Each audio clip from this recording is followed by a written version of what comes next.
এবছর ঈদে এমন কোনো বাইকার নাই যারা ফুয়েলের প্রবলেমে পড়ে নাই। একমাত্র বাইকাররাই জানে ফুয়েলের প্রবলেমটা কত বড় প্রবলেম।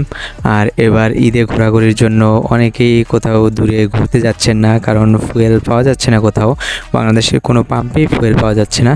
তাই আমরা একটা নিনজা টেকনিক নিয়ে আসলাম যে আমরা ফুয়েল ছাড়াই বাইক চালাবো। কীভাবে চালাই দেখেন, আমরা কিন্তু 2 লিটারের মজু নিয়ে আসলাম, মজুগুলো ফুল ট্যাঙ্কিতে ঢেলে দিচ্ছি। এখন ফুয়েলের পরিবর্তে আমরা আজকে মজু দিয়ে বাইক চালাবো। দেখুন আমরা কিন্তু প্রায় পুরোটাই ঢেলে দিচ্ছি। ফুল 2 লিটারে একটা মজু কিনলাম, এটা পুরোটাই বাইকের ভিতরে ফুয়েলের বিপরীত হিসেবে করবো। আপনারা কিন্তু আসলে জানতেন না যে মজু দিয়ে আসলে বাইক চালানো যায়।